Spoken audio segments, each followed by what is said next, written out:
Hi everybody, this is Sherry, and I just wanted to show you a project that I'm working on. Well, I've got it finished, but this one isn't finished. This is my prototype, and I can't show you the original or the finished invitations because I forgot to do a video and I already mailed them out. As a matter of fact, they should be arriving at Ned's mom's house today. And but this is a die from Diamond Dies, and I need, I'm not affiliated with them, I'm not on their design team, but this is a great die, and I have several of their dies. Well, not several, I have some of their dies, and I like every one of them. They cut great.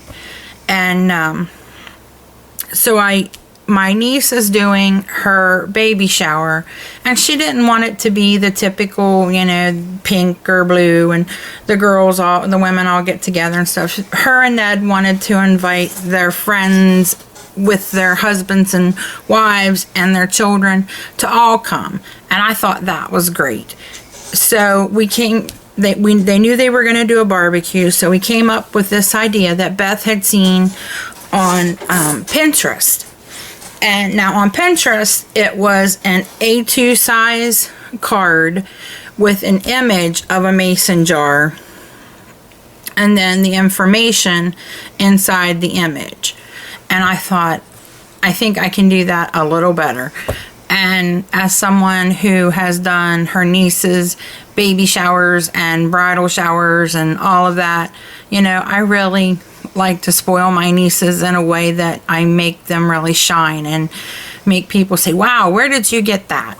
Because I don't want the praise or glory or anything, but I want them to really stand out, and it makes me happy when they do.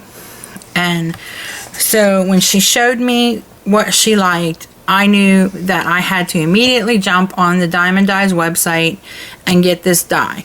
Now this is their large mason jar die. I think this is the one that is for like mini albums. And I do not know, she took a picture and sent it to me, so I don't know who had originally done the A2 square or rectangular invitation. So because I didn't feel comfortable mimicking their invitation exactly, because I couldn't give them credit.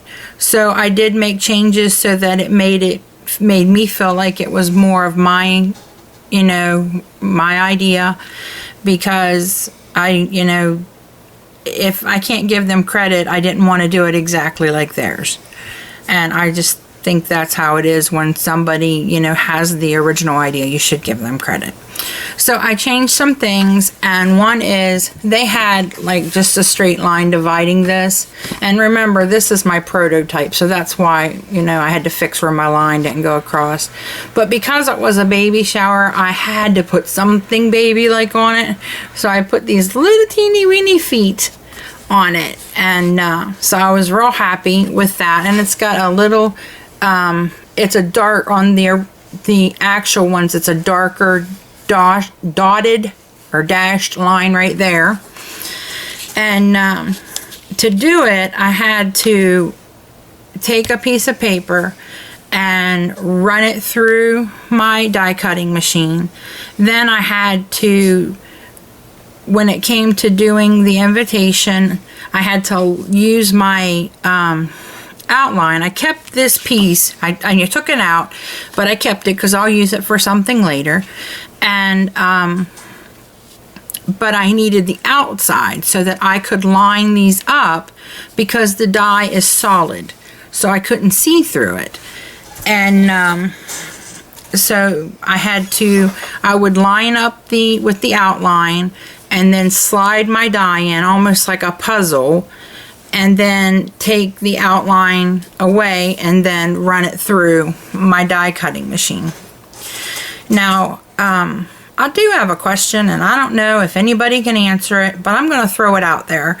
And if anybody who is on the design team for Diamond Dies or any other die company could maybe ask their people, is there any way to make something, this is 7 inches long, is there any way to have made this? Now I know this top part here with the lines, you know, that has to be solid because it's, you know, a different piece, you know, or it had, you know, detail. So when I did the originals, I used silver and put it up here and turned it into like an actual mason jar cap. But is there any way to make the inside of this open and not a solid piece of metal? Because when you do invitations and things like that, which is what I've done for my nieces and stuff, it's really difficult to line that stuff up. So if it could be open, kind of like a nesting die like the Spellbinders has and stuff, that would be great. So if somebody could pass that on, so when I do Mariah's, you know, graduation invitations, it would make my life so much easier. But I just, you know, I'm curious. So if anybody knows the answer to that, if you could let me know, I would appreciate it. And like I said, for the original invitation, I cut it a second time with just a piece of paper, and then I had to just kind of cut it along the line that's already there, right there, and put that on the top for the silver part of the mason jar. And I was blessed. A friend of mine used to work for Hallmark, and they, you know, they burn up the cards, but the people were allowed to keep the envelopes. And so he gave me a bunch of envelopes, and I was able to find envelopes, red envelopes to boot. I was so happy. Red envelopes that these would fit in. So perfect deal there. I didn't have to make envelopes. And then she saw this and she wanted to do something like this.